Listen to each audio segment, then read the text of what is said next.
सबसे पहले आज के इस प्रेस वार्ता कार्यक्रम में स्वागत है।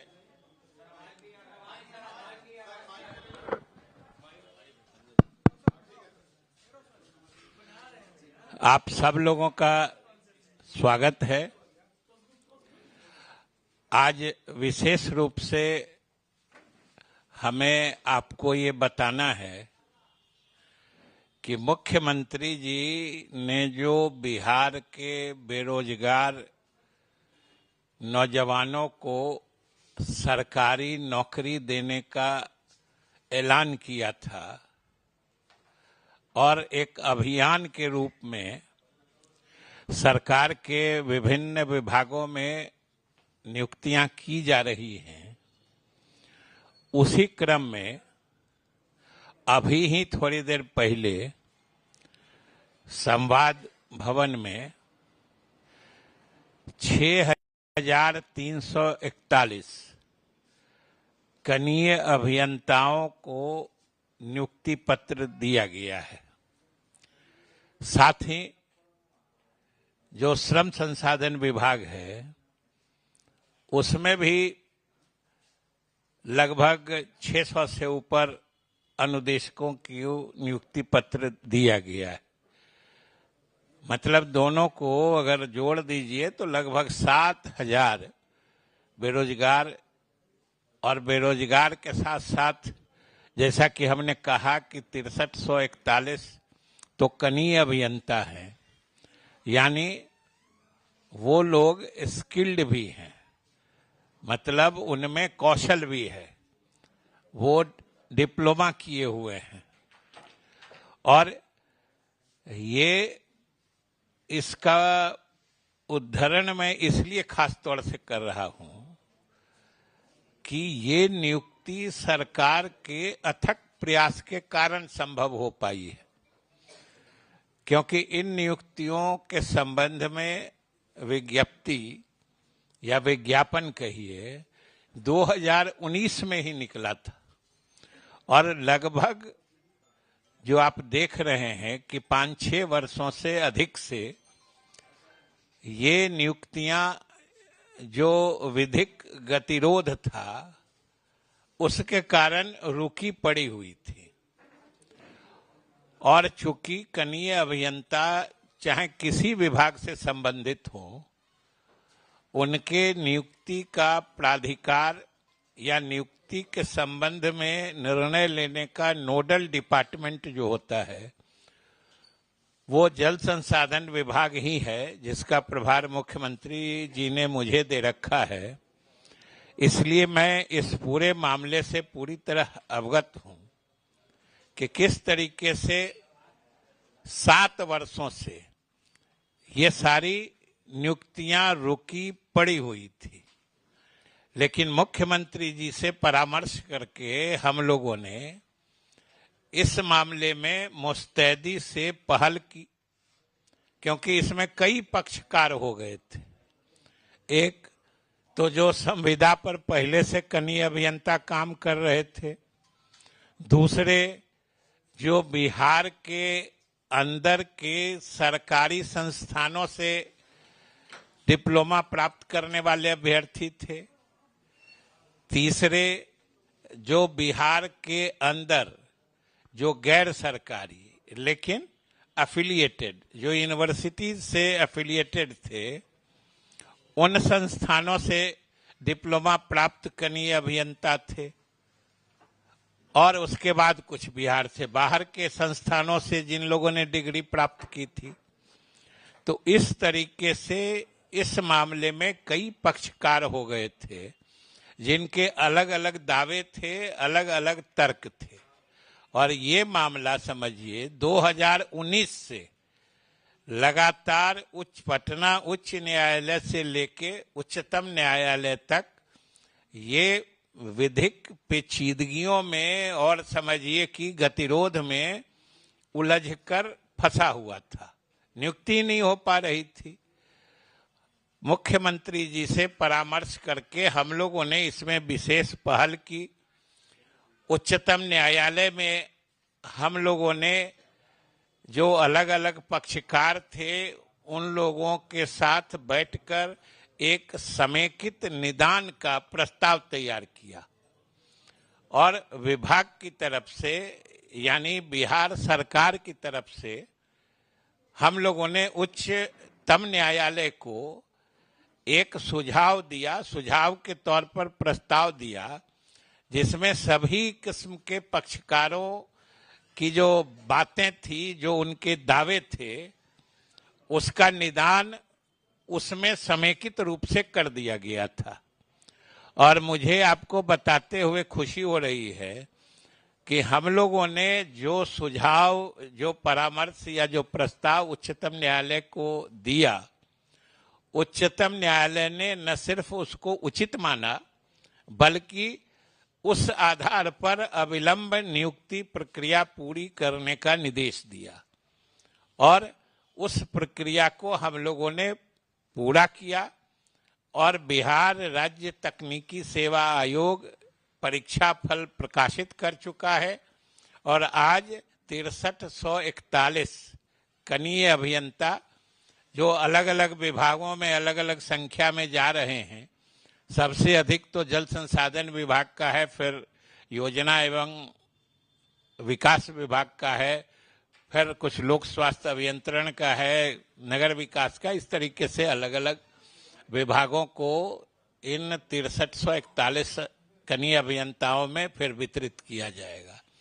तो इसलिए आज ये बिहार सरकार की बड़ी उपलब्धि है और मुख्यमंत्री जी ने जो वादा किया है वो अभी तो अपने प्रगति यात्रा के क्रम में अलग अलग जिला में हमेशा बताते रहते हैं कि उन्होंने कहा था कि हम लोग 10 लाख सरकारी नौकरी देंगे नौजवानों को।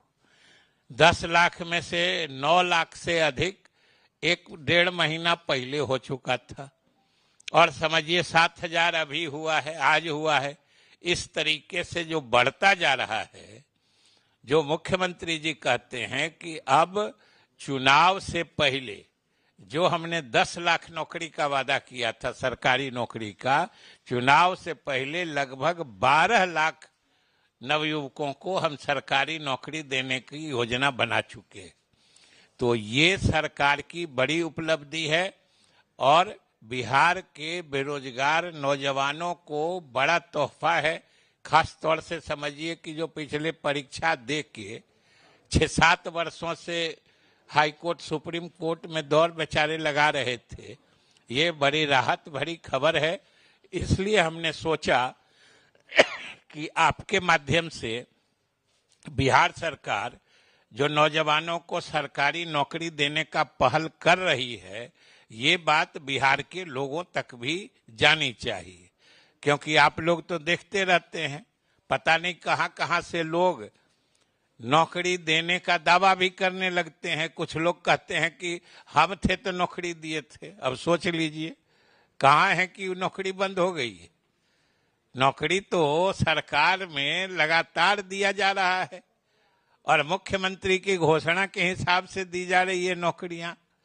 तो इसलिए ये बात लोगों को अच्छी तरीके से समझना चाहिए कि नौकरियों का वादा नीतीश कुमार ने किया था, नौकरियां नीतीश कुमार ने ही दी है और नीतीश कुमार ही आज भी दे रहे हैं, जो आज भी दिया है और कल भी वही देंगे।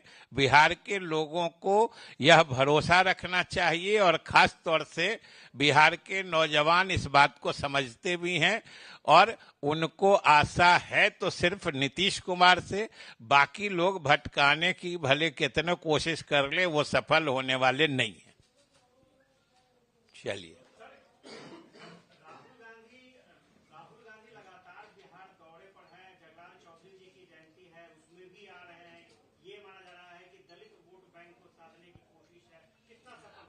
आप इत्मीनान रहिए, राहुल गांधी जी जहां कहीं भी जाते हैं, जो कुछ भी बोलते हैं, जहां कहीं भी पब्लिक अपीयरेंस होता है उनका, वो सिर्फ कांग्रेस पार्टी का ही नुकसान करते हैं। संसद में जातीय गणना को लेकर के काफी लंबा चौड़ा भाषण हुआ और ऐसा लग रहा था कि जातीय गणना के पैरोकार जो है सिर्फ राहुल गांधी।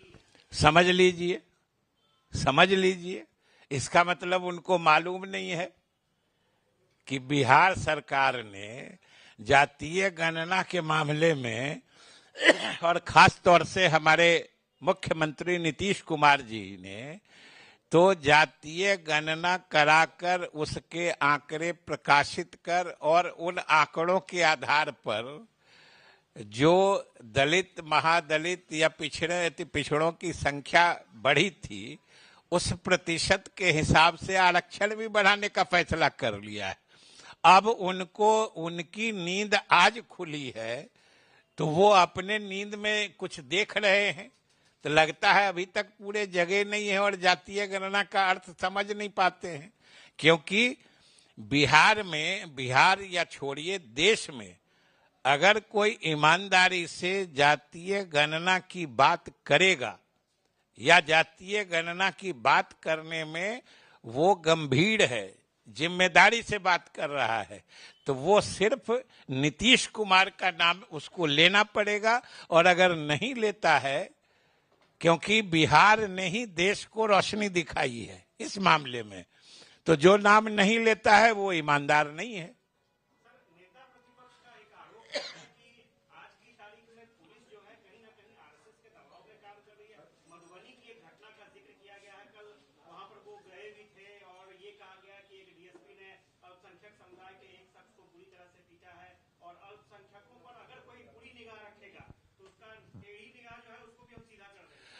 बिहार के अल्पसंख्यकों को, और बिहार ही नहीं देश के अल्पसंख्यकों को, अगर संपूर्ण देश में किसी एक राजनेता पर भरोसा है तो वो सिर्फ और सिर्फ नीतीश कुमार है।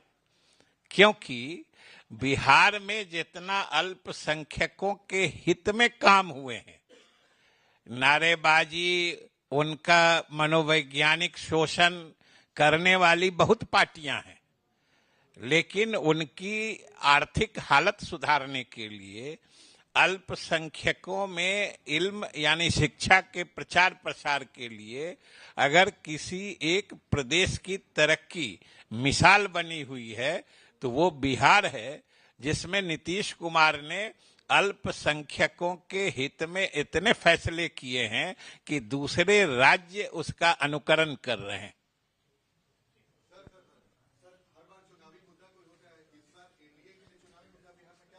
अरे चुनाव आने न दीजिए भाई, आप हड़बड़ाए का है, चुनाव आने दीजिए, मुद्दा आपको मिल जाएगा। और सबसे बड़ी बात है कि हम लोगों का तो मुद्दा अस्थाई है, हम लोगों का मुद्दा तो 2005 से ही एक ही है, विकास विकास विकास, और लोगों को अब विकास दिखने लगा है। एक बात बोलिए कि आज किसी विपक्ष के नेता या किसी पार्टी में भी दम है कि जो बोल पाए कि बिहार में विकास नहीं हुआ है? किसी में दम नहीं है। और वो तो इस बात का इतना इकरार करते हैं, इतना खुद तस्लीम करते हैं इस बात का कि सोचते हैं कि इसको अगर नकारेंगे, बिहार में के विकास को अगर नकारेंगे तो जनता उन्हें राजनीतिक अपराधी समझेगी, इसलिए उस विकास में हिस्सेदार बनने के लिए परेशान होते हैं। ये समझ लीजिए।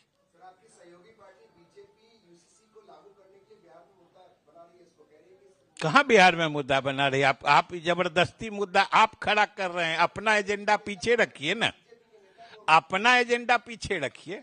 हम बिहार के किसी नेता से नहीं सुने हैं। आप अपना एजेंडा क्यों लागू करते हैं एनडीए पर? चलिए, इसका मतलब आपको दूसरा सवाल नहीं है। आप समझते हैं ना, एक बात को कितनों घुमा के बोलिएगा, हम असली बात समझते हैं। आप जबरदस्ती मुद्दा बनाते हैं।